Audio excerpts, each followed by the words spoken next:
warahmatullahi wabarakatuh. Perkenalkan, nama saya Rabiatul Adawiyah. Saya dari Lokal saya PGMI 2018 dari Fakultas Tarbiyah dan Keguruan UIN Antasari Banjarmasin, jurusan Pendidikan Guru Madrasah Ibtidaiyah UIN Antasari Banjarmasin.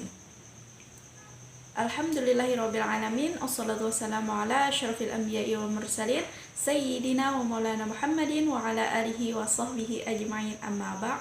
Alhamdulillah, pada kesempatan hari ini saya ingin mempresentasikan tentang proposal penelitian saya, yaitu pada mata kuliah Metodologi Penelitian SD atau MI yang diampu oleh dosen pengampu Ibu Musyarofah Sulaiman Kurdi SPD MPD.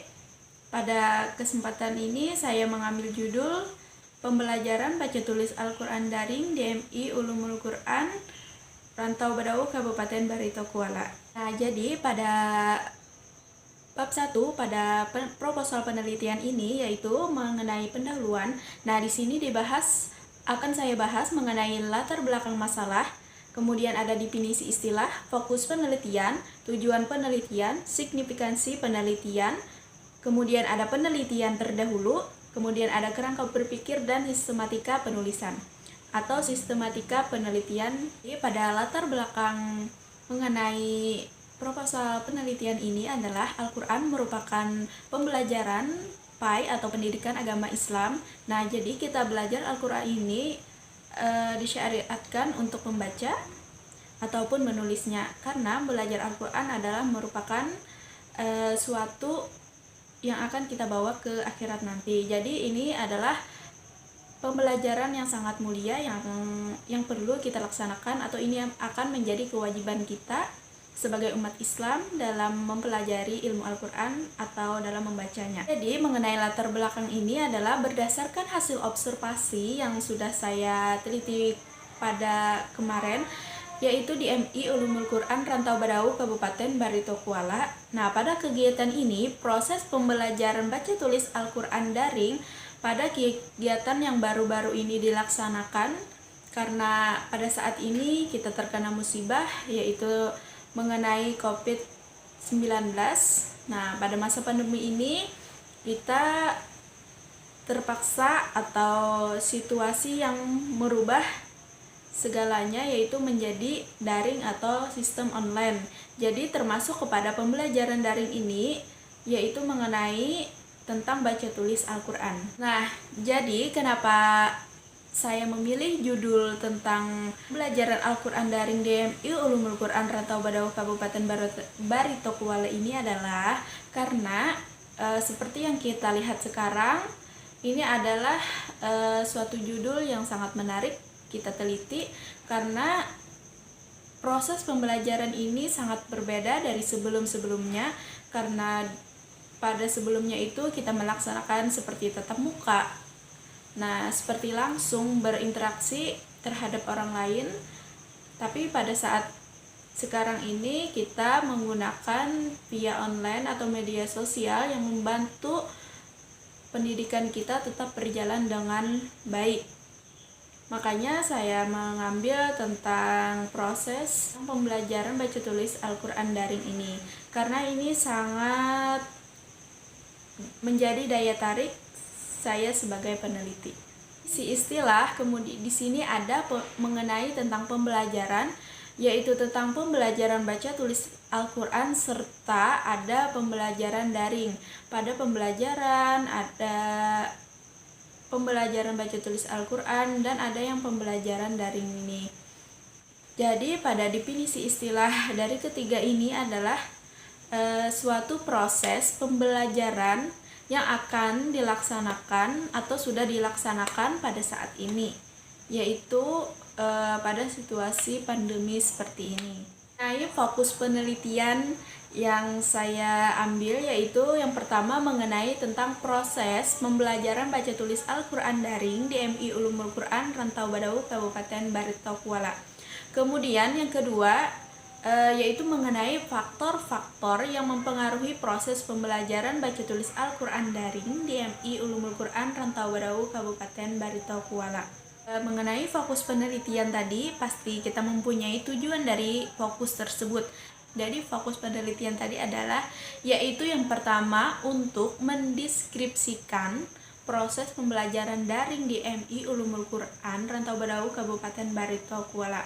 Kemudian yang kedua yaitu untuk mengetahui faktor-faktor apa saja sih yang mempengaruhi proses pembelajaran baca tulis Al-Quran daring di MI Ulumul Quran Rantau Badau Kabupaten Barito Kuala tersebut. Nah, selanjutnya yaitu mengenai landasan teori. Pada landasan teori ini masuk kepada bab 2. Jadi, pada bab 2 ini saya membahas mengenai pembelajaran, kemudian ada pembelajaran baca tulis Al-Quran, kemudian ada pembelajaran daringnya, dan ada faktor-faktor yang mempengaruhi proses pembelajarannya. Yang dimaksud di sini adalah substansi kegiatan di sekolah oleh para pendidik dituntut untuk inovatif, kreatif, untuk baca tulis Al-Quran. Nah, di sini pengertian baca adalah yaitu kata benda dari kata kerja yaitu membaca. Membaca menurut bahasa yaitu melihat serta memahami dari apa yang kita tulis atau dari apa yang tertulis. Kemudian Al-Quran sudah pasti karena kita umat Islam, kita tahu itu apa itu Al-Quran, yaitu kitabnya umat Islam. Pada pembelajaran daring di sini adalah merupakan salah satu cara menanggulangi masalah pendidikan khususnya penyelenggaraan pembelajaran. Jadi definisi pembelajaran daring adalah metode belajar yang menggunakan model interaktif berbasis internet dan learning management system atau LMS. Nah, jadi pada pembelajaran daring ini yang kita laksanakan atau yang kita gunakan yaitu seperti menggunakan aplikasi Zoom, aplikasi Google Meet, kemudian ada Google Drive. Nah, dan ada lagi sistem yang dapat membantu pada proses pendidikan atau proses pembelajaran. Nah, jadi pada kegiatan daring ini diantaranya seperti ada webinar atau kegiatan kelas online, kemudian ada semacam seminar yang dilaksanakan secara online, serta seluruh kegiatan yang dilakukan menggunakan sistem internet atau dengan komputer sesuai dengan keadaan kita sekarang. Nah, kemudian yaitu mengenai faktor-faktor pembelajaran baca tulis Al-Quran daring. Nah, jadi di sini faktor penghambat atau faktor pendukung strategi pembelajaran baca tulis Al-Quran pada kegiatan ekstrakurikuler dalam meningkatkan kemampuan membaca dan menulis. Nah, di sini lebih ditingkatkan lagi pada proses pembelajarannya, tidak hanya dilakukan pada saat tatap muka saja, tapi bagaimana caranya sih pada saat pandemi sekarang belajar Al-Quran itu bisa membuat siswa paham, bisa membuat siswa mengerti apa yang dilaksanakan seperti pada tatap muka. Nah, jadi belajar Al-Quran ini sangat penting. Kemarin berdasarkan hasil wawancara dari beberapa orang menjadi objek, nah di situ faktor yang berpengaruh terhadap pembelajaran baca tulis Al-Quran di MI Ulumul Quran tersebut yaitu secara substansi mempengaruhi tingkat keberhasilannya dalam proses pembelajaran. Selanjutnya yaitu masuk ke pembahasan bab 3 mengenai metode penelitiannya. Nah, jadi pada bab 3 ini banyak sekali yang dibahas atau yang dijelaskan pada proposal penelitian ini, tapi secara umumnya saya akan menyampaikan dengan singkat dan padat. Nah, jadi yang pertama yaitu yang dibahas di dalam penelitian saya adalah jenis dan pendekatan penelitian, kemudian ada metode penelitian, subjek dan objek penelitian, ada data dan sumber data, ada teknik pengumpulan data, ada lahan data dan analisis data, teknik pemeriksaan keabsahan data, ada kehadiran peneliti, dan ada prosedur penelitian.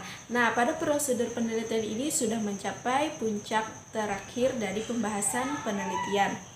Teori penelitian dalam penelitian saya ini adalah saya melakukan dengan teori perspektif berdasarkan lapangan, yaitu dengan mengumpulkan fakta atau data dan analisis data yang sesuai dengan faktanya. Misalnya seperti saya melakukan hasil wawancara kemarin, nah di situ dibuat menjadi suatu teori penelitian, karena yang saya lakukan adalah berbentuk teori perspektif atau dengan keadaan lapangan.